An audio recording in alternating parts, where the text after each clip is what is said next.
So I want to start with footage that, look, it's not funny. It's not funny.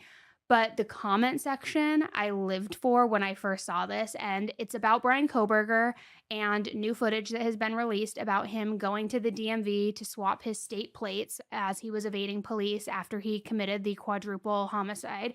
But it's an update with Brian Koberger that has really been circulating everywhere. You may have already seen it if you are on TikTok, Instagram, Facebook, Reddit. You've probably seen at least a clip of it. I actually received a text message yesterday from Nancy Grace's team. They're like, "Can you come on? Can you talk about this?" I'm like, "I can't right now, but I do want to talk about it." So here I am. Like I said, it's newly released DMV surveillance footage of Brian piece of shit Koberger. And just to be clear, the footage itself isn't new in terms of when it happened. It actually dates back to November 18th, 2022.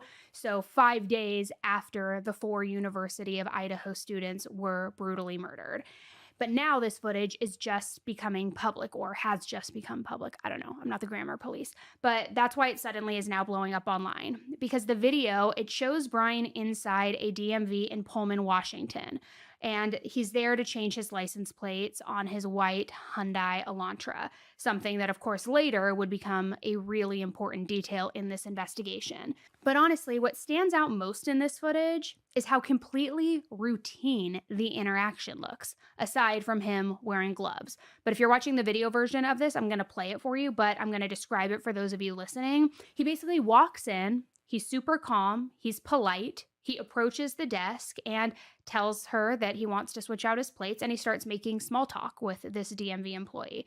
And they're chatting about very normal, everyday things. They talk about where they're both from, what kind of car he has. I mean, just small chatter at the DMV. Nothing about it on the surface looked unusual. And certainly, if I were the DMV employee in that moment, I definitely wouldn't be looking across the desk saying, "Oh my gosh, this person looks like he just killed four young college students." Yeah, he has his like weird beady eyes, but like nothing on the surface looked unusual. But then there's a moment that people have really now zeroed in on. During the conversation, the employee brings up the Idaho murders, just in passing, because at that point, remember, it was all over the news. It was literally just a few days after it had happened. So it was still extremely shocking to everybody who lives in these small towns and neighboring cities and towns. So they start talking about how she moved from the Bay Area, and she says that she likes the Pullman, Moscow area better. And she says, "I like how small, quiet it is, and I would feel safe, but the whole Moscow thing makes it feel a little less safe right now." But Brian, when he hears that, doesn't really engage with it. He kind of just says like, "Oh yeah," and brushes it off and waits for her to say the next thing. But again, I'm going to play this for you for those of you watching, and also you can hear the exchange for those listening. So you Boston? You're not from Or California? are you? I am originally Andrew? from the Bay Area, yeah. Yeah. You're Andrew. Okay. Okay. But I like so, living up here much better than in The travel California. trailer, I don't right? miss it. Yeah. Do you happen to have the It purchase moved up here order for from when you school. bought it? It's definitely a big difference. Yeah, huge difference, right? Okay.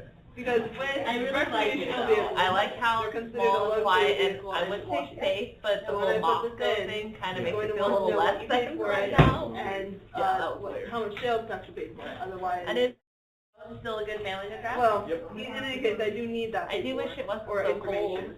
Like, oh and my then gosh. it But I'm doesn't sure pay you're quite used the to that amount of because it's tax kind of cold in there Pennsylvania, and right? here It's you very have cold to and have quiet. Yeah.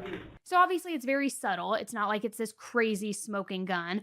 But like we say here a lot, hindsight is 2020. And knowing what we know now, it is definitely one of those moments that stands out. And imagine being that DMV worker and not realizing that you're the one who interacted with him that day and came face to face with him. It's just so eerie. There are also a couple other details in this footage that people are pointing out.